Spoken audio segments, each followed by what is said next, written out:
Okay, so we have two parshas today. We know that often there are certain portions that often are combined, and some years they are separated, some years are combined, depending on how many parshas there are that year, which also depends on if it's a leap year or not. If it's a leap year, there's an extra month, so you need more parshas. If some holidays fall out on the weekday as opposed to Shabbat, then you need more parshas. If some holidays fall out on Shabbat, then you need less parshas. So there are some portions that are combined sometimes. These two portions, Chukat Balak, the two that we're reading together today, are almost never combined. It's a very rare occasion, but here we have two parshas loaded with meaning, and we have to tackle both of them today. So we'll see how much we get done. In any case, you have Chukat Balak is a nutshell. Here we go.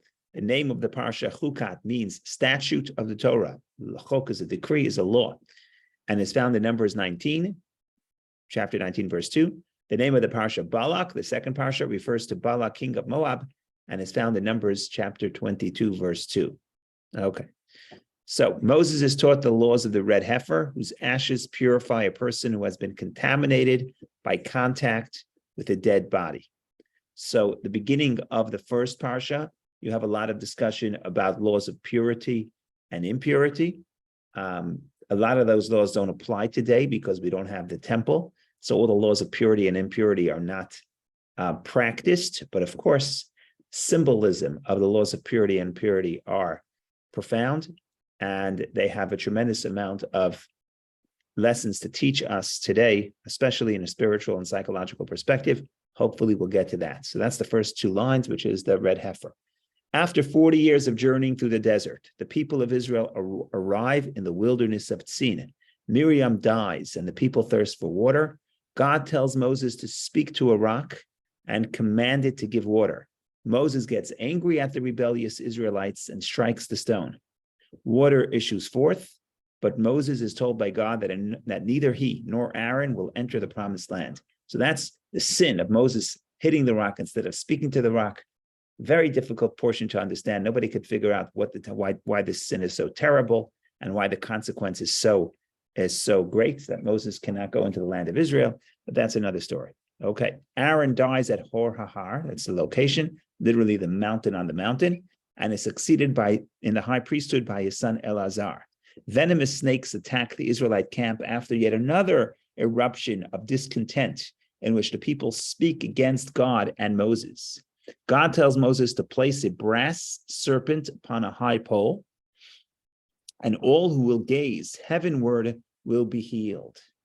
Okay, whatever that's supposed to mean. The people, in other words, it sounds strange. Why do you need a symbol? It sounds very, pagan to look. Whoever looks at a symbol of the serpent will be healed. Okay, fine. We'll have to deal with that if we have time. The people sing a song in honor of the miraculous well that provided the water in the desert. Also very mysterious of exactly what they're singing and when they're singing. We'll get to that later, hopefully, if not this year, next year.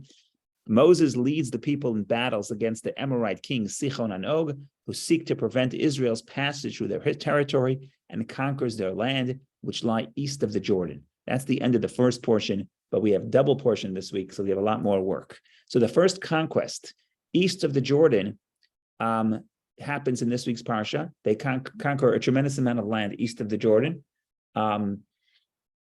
Later on, in the end of the fourth book, we see that 2.5 tribes wanted to settle there, and that's indeed what happens. But right now, this wasn't supposed to be part of biblical Israel, but because they were attacked, the Israelites weren't really attacked, but the people came out. The people of Sichon, the countries of Sichon, the kings Sichon and Og came out to prevent the Jewish people passage, and they came out with weapons to prevent them passage. So the Jewish people attacked them and conquered their land.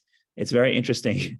Going off topic, I don't want to get political here, but today in Israel, the debate between right and left is about the West Bank of the Jordan. But 100 years ago, if you were quote unquote right wing, you didn't want the West Bank of the Jordan. You wanted the East Bank of the Jordan, which is today Jordan. right? So now the debate is, should we keep the West Bank of the Jordan? But based on the biblical story, we get both. And I'm pretty sure that Beitar, the group of Jabotinsky, they had a whole song, and it was about the two banks of the Jordan, and they both belong to us. So now we're fighting about the West Bank, but really, biblically speaking, we actually expanded way into the East Bank, into current day, current day Jordan, and southern and some of Syria, depending exactly of how you read the map. In any case, that's the first portion. A lot to talk about, but we're not done. We have a second portion. Now, I always like to say about the second portion is, thank God we read this portion in July. This week it's early because it's a combined parsha. Nobody comes to shul because it's the craziest story you'll ever hear. And if you hear about the story, you say, what is this doing in the Torah? It's just ridiculous. But I say as a joke that thank God no one knows the story, because then they would get totally turned off. On a serious note, this story is an invitation to get to some profound insights. Here is the story of Balak, Bilam, and the talking donkey. Here we go. Balak, the king of Moab, summons the prophet Bilam to curse the people of Israel. Right? What happens is the Jewish people just conquered vast pieces of land east of the Jordan. All the neighbors become uncomfortable, so they get nervous. So they say, "What's the power of the Jew? It's not physical might, because the Jewish people were able to conquer people who were much stronger than them. Oh, so the power is it's a spiritual power. So we have to deal with them as a spiritual threat. Who could combat the Jewish people? Oh, we have to find a prophet. We have to find someone who could speak with words like Moses. So they try to find sort of the counterpart to Moses. So that's what they do. They summon Bilam to curse the people of Israel. On the way, Bilam is berated by his donkey. The donkey starts talking. Strange story. We'll get to that hopefully. If not, like I said, God will have to give us many long years, many decades of long life, of good health, so to be able to continue exploring the Torah. Okay. In any case, Balaam is berated by the donkey, who sees the angel that God sends to block their way before Bilam does. 3 times from 3 different vantage points, Bilam attempts to pronounce his curses. Each time, blessings issue instead. And you have in this second parsha some of the most beautiful, I would say some of the most beautiful poetry in the Torah. Unbelievably beautiful. The blessings are beautiful, and it's fascinating that the blessings come not from Moses, who loves us. Moses gives the rebuke. It comes from our enemy, Bilam. That's a fascinating concept in itself. But some of the most beautiful verses in the Torah are right here in the blessings that Bilam gives to the Jewish people. We'll explore some of it, hopefully. In any case, Bilam also prophesies on the end of days and the coming of Mashiach. Very interesting. The written Torah, the 5 books of Moses, not the written, the 5 books of Moses does not make an explicit mention of the concept of the Messiah, that in the end of days there'll be a leader that will redeem the world, etc. It appears in the prophets, not in the Torah directly. In the Torah, there are 2 allusions to it. One is in Deuteronomy, and one is in our Parsha by Bilam. Again, Bilam is making this pronouncement. Okay, well, maybe we'll address it. We'll see. The people fall prey to the charms of the daughters of Moab, because remember, now they're out of the desert. They're now in settled land. So they start interacting with the neighbors. And for them, it was dangerous spiritually, because they weren't used to the temptation, and they weren't used to the availability of sin. And that's what happens. So the people fall prey to the charms of the daughters of Moab and are enticed to worship the idol Peor. When a high-ranking Israelite official publicly takes a Midianite princess into a tent, Pinchas kills them both, stopping the plague raging among the Jewish people. A little bit of violence. We have too much to talk about, so I think we'll talk about the last paragraph. We'll talk about it next week, because next week, the beginning of the next week's parsha, the portion of Pinchas, is a continuation and a reaction to this end of the story. But we're going to have too much to talk about, so we'll leave that for next week. So that, ladies and gentlemen, is a little bit about these 2 portions, Chukat Balak, in a nutshell. Now the only question is, what do you want to talk about?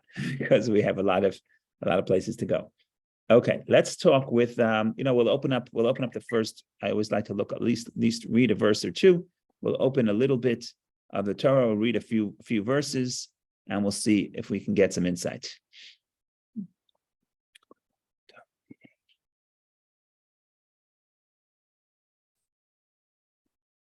Okay, I just want to repeat the preface. I just want to repeat the introduction about the laws of purity and impurity. The Torah, generally speaking, has 3 different types of commandments. One is called mishpatim, which is ordinances. It's basically laws that make sense. Every society has to have laws. The Torah has laws that govern society, and they're completely logical. And if you wouldn't, the Medrash in fact says, if God wouldn't tell us to do it, we can figure out on our own that you don't have to do it. Some of the most famous examples are in the Ten Commandments: do not kill, do not steal, do not commit adultery. These are rational commandments. Fine, that's one category. Next category is what they call testimonials, which are mitzvot that we do because they remind us of something in the past. Best example is Passover. Why do we keep Passover? Why do we come this whole thing for a full week not to eat grain? I mean, it's crazy. Not to eat chametz, not to eat bread. For Jews to go a full week without bagels, how do you do that? I don't know. But in any case, we know why we do it. We do it because it has to. It's logical in the sense. It's not logical in the sense that I would to come up with this idea by myself. But it's logical in the sense that it's trying to recreate and remind us of the past.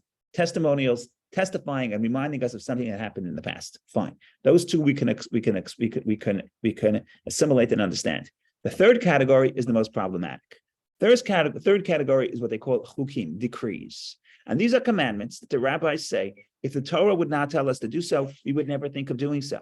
In other words, it has no reason. Why do we do it? Because God told us to do so. You know, there's this whole debate of raising children. When your children ask, why should I do it? Should you say, because I said so? Some people say, no, it's a bad idea. You should explain to your child every decision you make.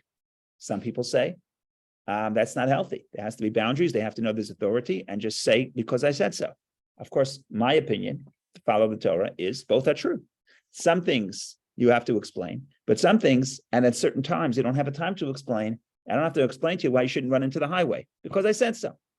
If I have time later, I'll come and explain to you why. But the bottom line is there has to be there is this idea that don't be afraid to say, this is the way it is. We do it because we do it. And especially when it comes to serving God.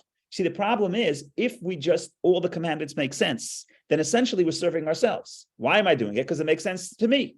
Okay, fine. So you're serving yourself. If you say, there are certain commandments that I do, not because they make any sense to me, it only because God wants me to do it, that deepens the relationship. Think of an example in human relationships. If I tell my spouse, I'm going to do everything for you, but whatever I do is only things that make sense to me and I enjoy. Okay, it's wonderful. So we're going to go out to dinner because I enjoy it. Fine. After 40 years, you say, I only did things that made sense to me. Okay, so what kind of relationship is that? If I say, we do things that we both enjoy, but I also do things only because you want it. To me, it makes no sense whatsoever. That's the relationship. Okay, this is, of course, I don't mean to offend anybody here, but this, in my view, this is what the value, at least in my relationship, the value of buying flowers. My wife likes flowers. To me, flowers is an absolute waste of money, right? It lasts for 24 hours. And you buy them in Whole Foods, so it's a fortune. And I don't have time on Friday to go buy them elsewhere. It's an absolute waste of money. But she wants it. Now, for me, it could be that the fact that I do it because it doesn't make sense to me, that's the deepest thing that I do. Could be, right? So that's what we're saying. We're talking about a relationship with God is the same way. You have a relationship. So you do certain things that you both enjoy, make sense to you. You do certain things to remind you of the past. Let's say celebrate an anniversary. What if you celebrate an anniversary? Oh, because you want to recreate that. We would call that testimonials. Passover. It's our anniversary. Okay, so we're celebrating the past. Makes sense. You want to recreate that emotion, that feeling, that awareness. Wonderful. And then some things you do because they make no sense. And why do I do it? Because someone asked me to do so. And that person is meaningful to me, and that's why I'm going to do it. So that's the third category. Now, they call it chok, decree, chukim in the plural. Now, so many laws in Torah make no sense. Don't mix milk and meat. Makes no sense. Why doesn't it make sense? If milk is okay and meat is okay, what's the problem with the combination? Tell me you don't want me to eat a certain animal, it's not kosher. Okay, I understand it. You don't like it for whatever. We can debate that. But two things that are kosher and mix them, and they become, but the mixture is no good, that's classified as a chok, a decree. We would never think of it. It doesn't make any sense. The ultimate chok, the ultimate decree is laws of purity and impurity, because ritual purity and impurity have nothing to do with a hygiene. You could be perfectly clean and ritually impure. You could be perfectly dirty and ritually pure. It is it's the example of a chok. It's a decree. We keep them because God told us to do so. Of the laws of purity and impurity, the most radical and illogical and internally inconsistent law is the law of the red heifer. And that's why we start this parsha. We say, Zot chukat haTorah. This is the decree of the Torah. This is the commandment. This is the decree. This is the quintessential law that makes no sense. Now, why it makes no sense and why it's so offensive to the logic, we can talk about that. The reality is this doesn't make any sense. I'll talk a little bit about the law. And then what we want to do is we want to go a little deeper, because the sages say, yeah, don't get so excited. Even the laws that make no sense, if you dig a little deeper, you have to try to find reasons. And sometimes the greatest reasons are found in the laws that superficially don't have any reason. And some of this has profound psychological and spiritual meaning. And we're going to try to do a little bit of that before we shift to the next parsha, because I want to do a little bit of each parsha. Okay, so what's the law of the red heifer? The worst form of impurity, there's different forms of impurity. And basically every form of impurity is coming in contact with the notion of death. That's impurity. It's very interesting that very interesting that it's not my idea. I think I read it somewhere. I think Shamshon Fal Hirsch, that if you look around, at least some faiths, I don't know, I'm not an expert, but you see the cemetery next to the house of worship.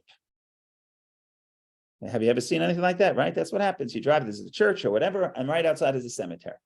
And they're sort of connected because the church is going to help you in the afterlife. So it's good to have good real estate next to the church. Judaism, the priest, the temple is not allowed to become impure. We do the most we could to separate the life and the death. And in Jerusalem, there was no cemetery in Jerusalem. The Mount Olives is outside the borders of Jerusalem. You're not allowed to leave a dead person in Jerusalem. A priest is not allowed to go to any funeral. Even a priest can go to close family, 7 relatives, immediate relatives. A high priest cannot go to his own parents' his funeral, because the idea of holiness and death are incompatible. Why that is, we can talk about that. Okay, but we can talk about that. Death is part of life, right? What's wrong with death? So, but we can talk about why that is. Let's keep it hold for a second. There is a way to purify so let's say I come in contact with a dead person, I become impure. That's the worst form of impurity. How do I become pure? So there's this whole ceremony. And in short, they would take a red heifer, sounds crazy, take a red cow, slaughter the cow in a prescribed way, burn the cow, take the ashes, mix the ashes with the water, sprinkle it on the person who's impure, and count 7 days and do sprinkle on the 3rd day, on the 7th day, without getting into all the laws prescribed in the written Torah. And bingo, you are ritually pure. You can go to the temple, you can eat holy sacrifices, and you're back in the fold. Now, what does this even mean? So in general, the concept of purity and impurity is a chokas beyond logic. There's internal inconsistencies with this concept of the red heifer. The most famous one is the person preparing the ashes becomes impure. But the person who gets the water and the ashes sprinkled upon becomes pure. Internally inconsistent. And there are all kinds of other laws that are the details that make it difficult to understand. But the reality is that's the chok. What are you going to do? That's the decree. What are you going to do? Like I said, even though that it's a decree, there's a tremendous amount of insight we could learn, and we're going to try to do a little bit of that. I'm just going to read a verse or two from the Torah, from the opening parsha. The Lord spoke to Moses and Aaron, saying, "This is the statute of the Torah." Right? Chok is a statute. I don't know if it translates in English in the same way, but in Hebrew, chok is the decree. You do it because it was decreed, not because of a reason. A logical law would be translated as an ordinance that creates order, it's logical why we do it. In any case, what should you do? Speak to the children of Israel and have them take for you a perfectly red, unblemished cow upon which no yoke was laid. I'm going to read all the verses. I'm not going to read all the verses, but the bottom line is they would burn the cow. Verse 5, the cow shall then be burnt in his presence, its hide, its flesh, its blood, with its dung, it shall burn it. You burn everything. You go, verse 9, a ritually clean person shall gather the cow's ashes and place them outside the camp in a clean place, and it shall be as a safekeeping. I'm going to skip this a little bit. Let's look a little further.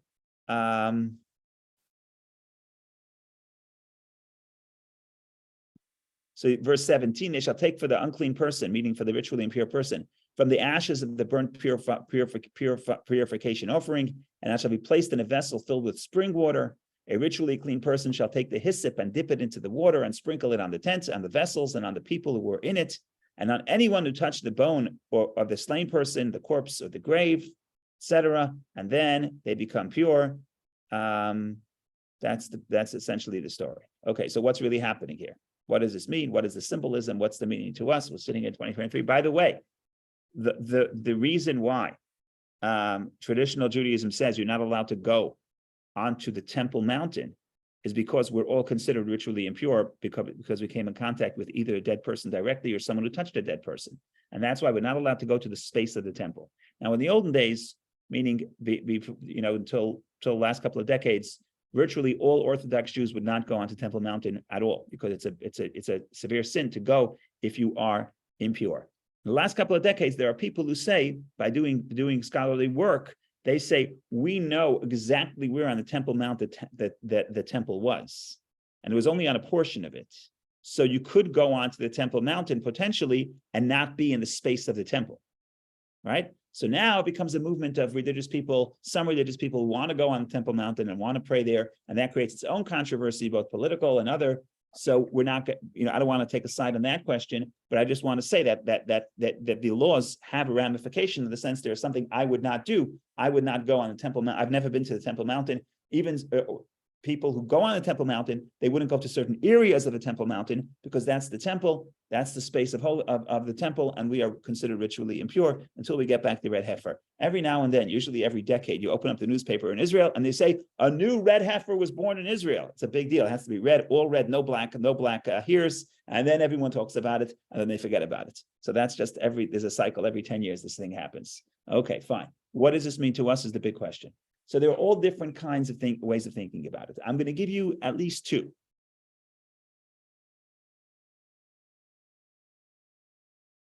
One psychological and then one a little bit more spiritual. Both are psychological and spiritual. I guess there's overlap. Okay, so why are we so offended by death? Why is it that if somebody goes to a funeral, beautiful mitzvah, one of the greatest mitzvahs you can do is escort the dead, participate in a funeral. It's considered chesed shelemet, true kindness. Why is that true kindness? Because if I do you a favor, I always know in the back of my mind, hopefully I do you a favor. One day, if I need a favor, you'll come and reciprocate, right? So I'm happy to invest and do a favor for someone. Maybe we'll come, what goes around comes around. Maybe one day I'll get a favor from you. But if you're going to a funeral and you're doing kindness with the dead, you're not expecting anything in return because the person is dead. So it's the greatest form of kindness. So why is the greatest form of kindness considered to be the antithesis of holiness?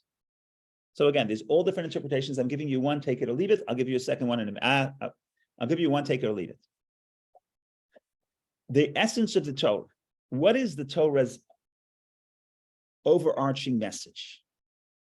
It becomes even more relevant now because we swung the idea of a belief in this swings back and forth, and I think today this has to be reiterated. The underlying concept of the Torah is that a person has free choice.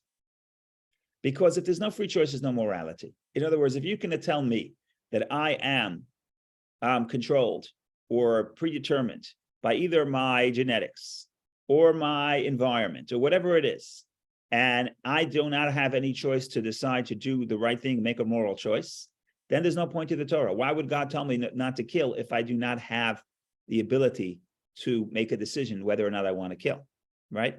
So if you shut down free choice, you shut down the Torah, you shut down all of morality. And indeed, there were many people, especially pagan societies, that believe a person has no free choice. And the consequence of that was that you're controlled by the gods, by the warring gods. And the consequence is there's no morality, right? Because I cannot be held accountable and I shouldn't try to exercise self-control, because if my instincts tell me I need to do so, then I need to do so. There's nothing I can do about it. So this concept of we would call moral freedom. According to, this is the story of the Exodus. We're free. What does it mean we're free? Jewish people celebrated Passover when they were under tremendous oppression in the concentration camps. So how are you celebrating freedom? So we're not celebrating freedom in the sense that we're saying we're always physically free, but we're saying we're always morally free. Nobody can take away from you how spiritually how you want to respond, right? So I can't. You could do something to me, but you cannot control. You can never take away from me the ability, my freedom of how do I want to react and respond, especially internally, right?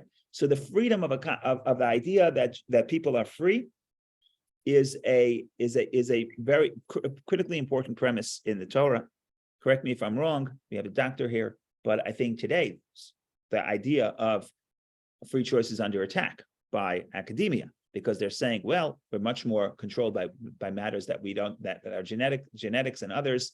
So I think as far as I can tell, we're chipping away at the notion that people indeed have freedom, but the Torah insists that people have freedom. Okay, let's assume that's the case. What's the greatest attack on freedom? The greatest attack of freedom is considering and experiencing and thinking about the concept of death. Why? Because what does death tell me? Death tells me that you can escape anything. You can't escape death. In other words, there is a time that it highlights the weakness of the human being, and it highlights the fact that we're trapped, that our nature we cannot transcend. Ultimately, we're bound by a certain fate and we can't change it. And the danger is that I go home and I think that the physical, just like the physical is trapped, that my soul is also trapped.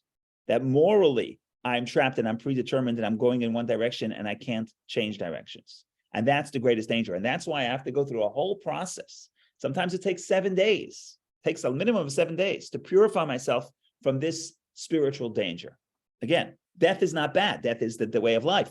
But the effect of death on the psyche of the person who's experiencing death or around death, that could be spiritually problematic, and therefore I have to counter that by highlighting the concept of life. What are you going to see? If you go through and really analyze the ritual, what are you going to see? You're going to see that there's two things. There's water and there's ashes. There's living water and burnt ashes. In other words, there's body, soul. Beautiful red cow. Red represents passion. Red represents life. Now it's gone. It's ashes. It's burnt. It's dead. That's physical. The water is living water, is the spiritual, is the soul. We have body and soul together. The recognition that we're a composite, we're a hybrid of the physical and the spiritual. And even if the physical is trapped, the spiritual is free. That's the key here. That's the key here. Physically, I'm trapped. Physically, I could have a certain handicap. I cannot, despite what my mother told me, I cannot do whatever I want. I cannot play in the NFL. I'm not as strong. I'm not as tall. I'm not as broad. There's certain things that I cannot do physically. And if you want to talk about my fate is determined. How many, we know what's at the end of the tunnel. Very sad, very depressing. And that's why, again, that we would never put a cemetery next to a house of worship.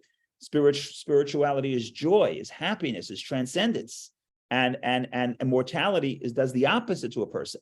So the point is, if a person faces their own mortality, what you have to do is understand that there's body and soul. And just because the body is mortal, the soul is free and the soul is transcendent. And that's at heart what's happening here. So that's one idea. I have to say one more idea, which I say every year, but it's too powerful not to say. Okay, next idea. Next idea, we're going to think about the red heifer. We're going to think about the burning it, and we think about the water and the purity. Okay. So we're going to take a little shift, and instead of talking about mortality, we're going to say, okay, let's say that the red heifer, let's say that ritual impurity is a symbol of negativity, negativity within the person, where a person is trapped by their own instincts, negative instincts and desires, and basically habits, and basically is in a spiraling into self-destruction. That's the concept of impurity. So I have this red heifer. Red in the Bible can also be, it doesn't have to be, but it could also be a symbol of, it's very funny, red can be positive or negative, we'll see that in a second. But red could be a symbol of sin, because red, like blood, is passion. But of course, it's positive passion and negative passion. So red could be a symbol of sin. There's a verse, I believe it's Isaiah. We say it on Yom Kippur, where maybe it's not Isaiah, maybe it's Ezekiel, I don't remember, where Hashem tells the prophet, if your sins will be red like scarlet, it will be whitened like shani, like white. Shani is katsemer, like white wool. So if your sins are red like scarlet, you have white wool. It will be purified like white. So here we have a biblical reference to the idea that when you think about, at least in some contexts, red heifer, it would be sin. And of course, the heifer is a healthy cow, strong, mighty, represents no blemish, right? So we have this perfect symbol of life, of strength, but it's in the negative sense. Okay. So I feel like I'm impure. I feel like I'm trapped by negative habits. I have negativity within myself. It's powerful like a cow. It's strong. It's healthy. What do I do? How do I pure myself? How do I purify myself? And the unbelievable novelty, at least from the Hasidic perspective, is that the cow, which symbolizes the negativity, is actually the agent of purity. Right? There are lesser forms of purity that if you want to become pure, you go to the mikveh, you dip in a body of natural water. Here too, we have natural water, Mayim Chayim, living water. But water itself, if you fall so low, water itself is not going to help you. What you have to do is you have to take the cow itself, the agent of sin, and the cow itself is going to bring you purity. How so? So what you're doing is you're burning the cow, and you end up with the ashes. And the ashes represent, it's a symbol for the essence. Right? Everything else is the form, but you burn it down to its essence, you get the ashes. And what is the Hasidic teaching telling you? It's telling you as follows: when a person sins, a person could think and say, that means I am bad because look, I desire negativity. What this parsha is telling you, what the Torah is telling you is, no. The sin is only an external expression. What's at the heart of the sin is the desire for pleasure. The desire for pleasure is not a sin. Not only is it not a sin, the desire for pleasure is the purifying agent. That is what's going to bring you close to God. That's what's going to allow you, mix it with water. That's what's going to allow you to come back to the temple, to become ritually pure. Because what is desire for pleasure? What's the greatest pleasure? The greatest pleasure is to connect to the transcendence. Okay, so now what we're doing here is we're taking this sin and we're saying, understand that maybe the act that I did was wrong. So let's get rid of the act. But the motivation, the drive, what I was so afraid of, I looked at myself and I said, wow, I have such negativity, so much intense emotion for something negative. That must be telling me that I'm so evil and bad inside. We're saying, no, what's bad is the external. Let's get rid of the external, change it, shift it, channel it. But the desire to sin, which we would think of conventionally, wow, that means it's so terrible. No, the desire to sin is actually, not only is it neutral, which is a big idea in itself, it's actually purifying. That's what you need to be able to bring you the purity. And in that sense, this is absolutely profound. Separate between the external expression of the desire. Someone does something bad. What they want is pleasure. What they want is to feel wholesome. What they want to feel is good. They think that the quickest way, in other words, the quickest way right now, they're looking for that in the wrong space. But that desire for wholesomeness, that desire to feel accepted and loved and pleasure, that is not a sin. And not only is it not a sin, that is purifying. If you get rid of the external expression. So I think this is absolutely profound. That's why I say it every year. So if you heard it last year, I apologize. I'm really saying it to myself. Unfortunately, you're here to listen to me repeat myself, but I'm really talking to myself. The Hasidim would say in the Hasidic culture, there's a Hasidic gathering. People get together and people talk about what's on their heart in the service of God. There's a whole, it's part of the culture. It's a fascinating concept. We'll talk about it another time. But one of the things that the Hasidim say, what is a fabrengen? What is a gathering? One person talks to himself and everybody listens, right? So I'm not here to preach. I'm talking to myself. So that's what it is. Okay, so that's a little bit about the red heifer and how it's, if you think about the core of what the message is, it's very profound and extremely relevant.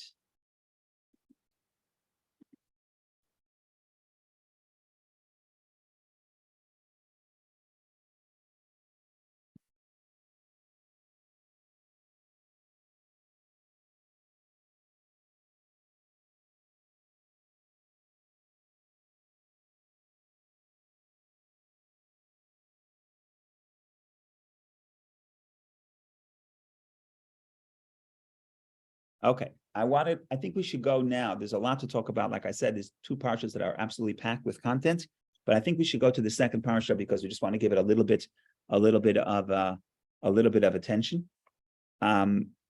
There's, generally speaking, there's so much to talk about because there's so many details and some strange details.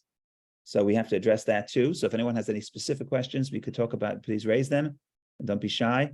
But I'm going to try to give a few insights just into the sort of the general picture of what's happening here. And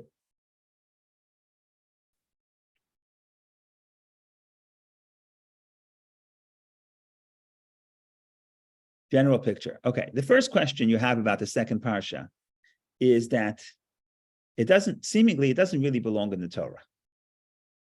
I mean, it's very nice to get a compliment. Everyone likes to get a compliment, right? I mean, I don't know anyone who doesn't like to get compliments. So I'll go across town just to get a compliment, right? So I like compliments. So what's happening here is it's very nice that we have a parsha that we're being complimented. By whom? By no less than Bilam, who's the greatest Gentile prophet. So it's nice to have a compliment. I understand why we would put the compliments into the Torah. So I understand that. The issue here is like this. The issue here is that it doesn't really advance the plot of the Torah. It doesn't really advance the story.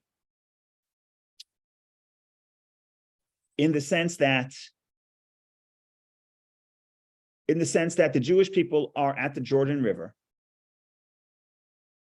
The story of the Torah is almost over. We already battled, we already conquered the land. It's not about the Jews. This is a story about a Gentile king, king of Moab, hiring a gentle prophet, coming to the Jewish people, coming to curse the Jews, ends up blessing the Jews. First of all, it could be that the Jews at the time didn't even know the story, right? It doesn't involve the Jews directly. It's not about the Jews. It's about, I mean, they're the subject of the curse, but it doesn't advance the plot. So why is it here? And why do we have a full parsha for the story? What's the significance of this? Like I said, okay, we want to get a compliment. So it's nice to get a compliment, but is it deeper than that? And the Hasidic interpretation says, no. Not only is it not irrelevant to the plot, to the story of the Torah, to the plot, it's actually in some ways the most important part of the story. Because if you ask yourself, what is the purpose of Jewish history? In other words, what's the purpose of the Jewish people in this world? You're not going to get so much of that in the 5 books of Moses. The prophets talk about perfecting the world and being a light upon the nations. Isaiah says that. We understand that. In the 5 books of Moses itself, you don't really see an indication to that. So the Hasidic commentaries say, this is this parsha. We put in a full parsha of the Torah to tell you what? To tell you that there's a Gentile prophet, which represents the culture, the spiritual culture of the time, who has a profound hate for the Jewish people, and yet over time, through a process, recognizes the truth of God that the Jewish people represent, and the curses are transformed to blessings. In some sense, that is exactly the purpose of the whole Torah. So yes, we have to be good people, and we have to be the best Jews we can be, but ultimately the purpose is to affect the broader world. And in the biblical story, in the 5 books of Moses, and the prophets, you have plenty of it. But in the 5 books of Moses, this is the story where you see that transformation unfolding before your very eyes, where you have someone full of hate, and then ultimately their perspective is shifted, and they not only do they praise, but they come forth with the most powerful praises and the most profound praises and the most profound transformation. So in other words, this is not only relevant to the story of the Torah as a side story, but it actually may be the purpose of the Torah, which also explains why in the biblical Torah, the only person that sort of the most in the 5 books of Moses, the most clear reference to the Mashiach, to the Messiah, is in Bilam. Why? Because essentially the job of Mashiach is to transform the entire world, not just the Jewish people, right? So that's why you have that the prophet, the Gentile prophet, is coming to bless the Jews, curse the Jews, and then is transformed, because ultimately that's the theme of the Mashiach transformation of all the Jewish people. Okay, of the whole world to goodness. Okay, I want to say 2 things. I want to talk a little bit about anti-Semitism, and because this is one of the earliest forms of anti-Semitism referred to in the Torah. You have it's the third story if you want to think about anti-Semitism, but this is one form of anti-Semitism which is very important to understand. So you want to we'll open up the books, we'll look at what triggers the king, why he's so afraid, and why he goes to call the Gentile prophet to come hundreds of miles from the border of Turkey and Iraq all the way to the Jordan River just to curse the Jews. Why, you need a lot of hate to motivate a journey that long. Okay, so we want to talk a little bit about what the cause of the hate is. And after that, we want to talk a little bit about the prophet and his tactics and how the sages refer to him as someone with a negative eye. And of course, we want to think about what that would mean in our life and how to avoid those pitfalls. So we have a few minutes left. We'll try to address both those points. We'll see what happens. Okay. The big problem with the hate of, there's two characters here. There's Balak, who's the king of Moab. Then there's Bilam, the Gentile prophet. The big problem here, let me just share the verse. What is Balak afraid of? The problem here is as follows. The problem is, it was well known to everybody that the Jewish people are not going to attack, and they're not allowed to attack the land of Moab. Why? Because Moab is a grandson of Abraham. Moab comes from the daughters of Lot. Lot had two daughters who, after the city of Sodom was overturned, became pregnant with him, and they gave birth to two sons, Ammon and Moab. So we know Moab is a grandson of Abraham. The Torah tells Moshe explicitly that there are three nations that he's not allowed to attack on the way into Israel. And therefore Moshe goes detour. The Jewish people detour around those three nations. And they only end up crossing and attacking nations that are totally out of their way, sort of the most northern nations to be able to cross over to the Jordan River. But the southern kingdoms, they detour around at a tremendous cost of time, almost a full year. And that year caused even more people complaining. So it was not an easy journey. But God says, don't touch. These lands were given to the descendants of Abraham. That includes Edom, Ammon, Moab. Basically, Balak knows that the Jewish people are not attacking him. Why is he so afraid? That is the question. And therefore, we're going to say it's got to be deeper than just fear of their own well-being. It has to be something deeper. There has to be a greater motivator for the hate. We want to find that. We want to find an allusion to that in the Torah, and we try to think about this for a second. So this is the beginning of the second chapter, Numbers 22, the second portion, Numbers 22, verse 2. Balak. Here we go. Balak, the son of Tzipor, saw all that Israel had done to the Amorites. Right? They captured Amorites. Moab, Balak is the king of Moab. Moab became terrified by the people, for they were numerous, and Moab became disgusted because of the children of Israel. Moab said to them, those elders of Midian, now this assembly will eat up everything around us, as an ox eats up the greens of the field. Balak, the son of Tzipor, was king of Moab at that time. So there's some cute, very, very cute pieces of information here. We start out the verse and we see Balak, son of Tzipor, saw. Who is Balak, son of Tzipor? Is he the king? We don't know. Verse 3 says the people, Moab, became terrified. Okay. Moab, the people, meaning Moab was the name of the nation, said to the elders of Midian, they go to make a treaty. At the end, it says Balak, son of Tzipor, was king of Moab at that time. If Balak, son of Tzipor, Balak was the king, why do you have to tell me that to me in verse 4? Tell it to me in verse 2, where he's introduced. So some commentators say something very interesting. Balak was not supposed to be the king. He wasn't from a royal family. It's that he took advantage of the fear of the people. Because the people were frightened by an external enemy, even though they had nothing to be afraid of, because the Jewish people were not going to attack. So Balak utilizes that fear and says, oh, we're under threat from the Jewish people. Instead of telling the people, relax, they're not going to attack us, he utilizes the fear and says, yes, you're under threat, and I'm the savior, make me your king. And that's exactly what happens. So the first question was, why? Why doesn't the king know that the Jewish people, he has spies, he has people, he has intelligence. Why does he know that the Jewish people are surrounding three nations because they are our cousins? They're not going to attack us. The answer is, of course, he knows that. So why doesn't he tell his people to stop being so terrified? He wants them to be terrified, because if he's not going to be terrified, he's not going to be the king. So that's the pattern that happens over and over in history. And here it's alluded to very cleverly, but it's clear, right? Verse 2, it doesn't say he's the king. Verse 4, he's the king. Took him some time. The fear, he was appointed. That is the political answer. But now we're going to get to the psychological answer. And if you look carefully, you see that if you had to find an image of being afraid of something, and you had to pick a symbol, let's say an animal from the animal kingdom, a symbol of an animal devouring and to scare the people? What would you project on TV? The people are coming. There's an animal attacking. What animal would you pick? So you would pick an animal of prey.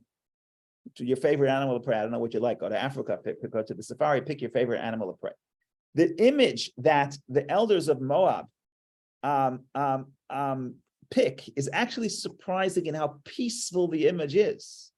Look at verse 4. Moab said to the elders of Midian, now the assembly will eat up everything around us as the ox eats up the greens of the field, not the ox goring its fellow. The ox is eating, the poor ox is sitting and grazing some grass. Why is that a threat? Why is that a threat? So the commentaries say, that's exactly the point. They knew there's no military threat. So they're not going to talk about the direct attack. Instead, they're saying they're going to consume our resources. They're eating the grass. There'll be no more grass to us. Okay? So that's why we hate them. Again, that pattern has repeated itself 3,000 years, many times in the last 3,000 years. But you see the brilliance that they're not putting an image of an animal of prey. They put an image of an ox, which I understand. An ox, if you don't want to get in the way of a raging ox. But this is not an image of a raging ox. This is the poor ox is going to go and graze. When you see an ox grazing, there's nothing more relaxing than that. You can go to the Stanford Nature Center, you can probably see a red heifer grazing. You probably could see that right now. So it's very relaxing. But that's the issue, the resources. Again, that's a political answer. I'm going to give you a psychological answer. Psychological answer is 3. Moab became terrified by the people, for they were numerous, and Moab became disgusted because of the children of Israel. What does disgusted mean? That's the translation. In Hebrew, vayakatz Moab. Vayakatz could mean disgusted, but the root of the word is thorn. Moab becomes a thorn. What does that mean? What does it mean Moab becomes a thorn? So there's an absolutely beautiful commentator, the Kli Yakar, and he says like this. This is absolutely brilliant. The problem with the Jewish people coming to town is that when they show up to town, they make Bilam or Balak, the king, feel secondary, feel like a thorn. I used to think I'm the flower, now I'm the thorn. And the issue was like this. Let's say I'm living my life, and all of a sudden, the kindest person in the region comes and lives sets up shop right next to me.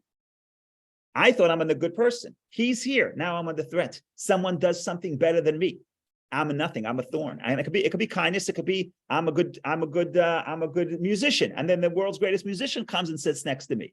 That makes me feel empty. Or I feel competition by someone else who's going to outperform me. Now, what's the mature thing to do? The mature thing to do is, wow, you have the greatest musician sitting next to you. Learn from him. You have an opportunity to grow, right? But that takes work. Nobody wants to work. So instead, hate him. And like I say, in some cases, the person who hates you is the person who admires you the most, right? That's really, in some, what are the causes of anti-Semitism? I could write a book. There are probably many causes. But one cause is that people understand the message of Judaism, and they understand, maybe sometimes even more than the Jew themselves. They see a Jew, they see this is a higher calling here. And then I have to do one or two things. Either I have to live up to that calling, or I'm going to feel like I'm a nothing. So I'd rather hate you and get rid of you. And that's exactly what happens in this scenario. But it happens to me, it happens to us as well. You have an opportunity when you see a jealousy, you see hatred, you have to ask yourself, and I think I talked about it last week. Yes, maybe there's something that I value. What I hate it's a very interesting point. What I hate could actually be what I value. And I hate it because it's hard for me to actually pursue what I value. So it expresses itself as hate or jealousy. And that's what's happening here. And I think this is very profound. Okay, fine. That is the story. Now we're going to move on to get to some of the strange parts of the story. Basically, the talking donkey. And basically, the Torah has this whole story again and again. The Bilam rides his donkey to go to the people, and there's an angel blocking Bilam. And the donkey doesn't, the Bilam, the prophet cannot see the angel. The donkey could see the angel. And 3 things happen right away. The first time, the donkey sees the angel, so it goes off the path and goes into the field to walk around, to bypass the angel standing with a sword. You know what? Let's read it inside. It's very spooky. We're going to we'll spend 2-3 minutes reading the verses, and then 3-4 minutes making the points. But it's a little bit interesting. Okay, here we go. Okay, so they go back and forth. He doesn't want to go. God said, don't go. Then God said, you could go. Like in Yiddish, they say, Aganza Maisa, a whole story. Okay, let's look at verse 22. forget what chapter 22, verse 22. Okay. God's wrath flared because he was going. In other words, God was upset that he was going to curse the Jews, even though God said, don't curse the Jews. And an angel of the Lord stationed himself on the road to thwart him. And he was riding on his she-donkey, and his 2 servants were with him. The she-donkey saw the angel of the Lord stationed on the road with his sword drawn in his hand. So the she-donkey turned aside from the road and went into the field. Bilam beat the she-donkey to get back on the road. Okay, that's episode number 1. Episode number 2. The angel of the Lord stood in the path of the vineyards with a fence on this side and a fence on that side. The angel got smart. If you stop in the donkey in front of the road, it can go around and go into the field. What happens if you go in the vineyard where there's there's only a short path and there's stones on both sides of the path, like you see in a minute.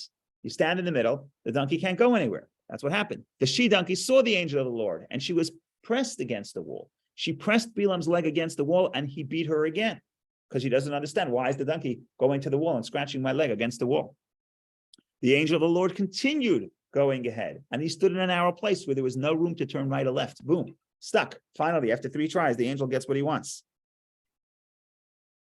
The she-donkey saw the angel of the Lord, and she crouched down under Bilam. Bilam's anger flared, and he beat the she-donkey with a stick. The Lord opened the mouth of the she-donkey, and she said to Bilam, what have I done to you that you have struck me 3 times? Bilam said to the she-donkey, for you have humiliated me. If I had a sword in my hand, I would kill you right now. The she-donkey said to Bilam, am I not your she-donkey on which you have ridden since you first started until now? The whole career, I'm your loyal donkey. Have I been accustomed to do this to you? He said, no. The Lord opened Bilam's eyes, and he saw the angel of the Lord standing in the road with a sword drawn in his hand. He bowed and prostrated himself on his face. Okay, the story continues. The angel says, why did you hit the donkey? He says, well, because she wasn't listening. Bottom line is, he says, oh, God wants me to go back. I'll go back. Angel says, you know what? Go. And again, the whole point is, the whole dance is, he says, God, can I go curse? God says, no. He goes anyway to bless. The bottom line is, he ends up cursing. Okay, so we can talk about the blessings and curses. Let's talk about this episode itself and what is really happening here. What's really happening here?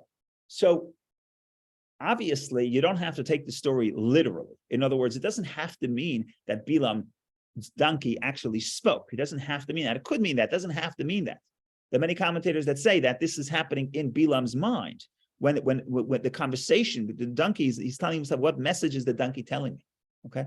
So what's happening here? What's happening here is that if you're a prophet, right, you should be open to spiritual messages. You're walking down the street, you know you're going on a mission that is morally tricky. At best, God says, don't go to curse the Jews, only bless them. You're going to go and you're going to try to manipulate God to get them to bless, get them to curse the people. How he was planning on doing that is another story. You see all these signs. You see all the obstacles. Don't you understand that God is trying to send you a message? No, he doesn't understand. Why doesn't he understand? Not because he's stupid, not because he is not spiritually sensitive and aware, but because he's biased, right? Sometimes you have all the facts, but your eyes are closed. Even the donkey could see what the prophet cannot see, right? That's the irony of the story. And the irony of the story is you have to open your eyes. You have to understand that you're doing something. Maybe nature, maybe God is telling you something through what's happening to you. But sometimes we're so closed and so single-minded on on what we're doing, positive or negative, in this case negative, that we're not open to open your eyes and see what's going on. So that's a very important thing, to understand that the universe, God through the universe is sending you messages, be open to them. But now I have 3 minutes left. I want to make another point. The sages make a comparison between Bilam and Abraham, because there's too many similarities between these two stories of the journey and what happens. And they basically compare and contrast Abraham to Bilam. Basically, they're coming from the same place. They start out in the same place. The journey has many literary similarities. We could start mentioning them. The most famous one, it says, he saddled his donkey. Both Abraham saddles his donkey and Bilam saddles his donkey. Now, you know that they saddled a donkey. It's like if I tell you a story, I went to your house, I'm not going to say, I actually put my key into the ignition and I turned it and I turned the car on. Obviously, you did that. Obviously, you wouldn't be here otherwise. So there's no point of saying it. But here, the only two places in the Torah where it says he saddled his donkey is Abraham and Bilam. and his two lads with him. Of course, in those days, you didn't walk alone. You didn't walk alone. You had two lads. Again, two lads with him. And I can go on and on and on and on and on. That there's the Torah is clearly trying to show, look at these two portions together, see the similarities, see the contrast. And the sages do it. They say, look, this whole story tells you that Bilam has a negative eye, Abraham has a good eye. Okay, let's talk about this notion of Bilam not being able to see. He's not able to see. He's not able to see what the donkey sees. The donkey sees this is a bad idea. Bilam cannot see it. Look at the story of Abraham, of the binding of Isaac. Binding of Isaac, you will see that again and again and again, Abraham sees. The verse, Abraham sees. Bayom HaShlishi, the third day, Abraham lifts up his eyes and sees the place from a distance. How does he see it? Nobody knows. The rabbis say, he sensed that there was a cloud there. He sensed that the Mount Moriah, the Temple Mountain, was a holy place. But he raised his eyes and he saw. He was looking for the messaging. What is God telling me? He was open. And then after the binding of Isaac, he puts Isaac, he wants to slaughter him because he's so committed to God. And the angel says, don't do it, don't harm. What does he do? What does he do then? Avram raises his eyes and he sees that there's a ram caught up in the brush. And he realizes that God is telling him, offer the ram instead of your son. And then when Abraham blesses this place, he says, this should be the place where Hashem Yira'eh, God should be seen to the people who want to come see God. Meaning this is a place where you want to sense the holiness of God. In other words, contrast these two stories. What Bilam is telling you is you can have all the training, all the spiritual training, and your eyes could be closed because you're not looking, you're not open, you're too biased, you're not looking to what the world is telling you. Or be like Abraham, constantly raising their eyes and saying, what does God want from me at this time? Open yourself up to the inspiration and the inspiration will come.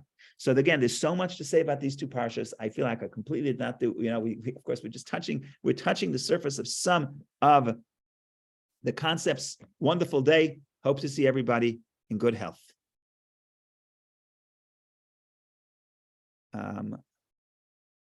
Thank you, Rabbi.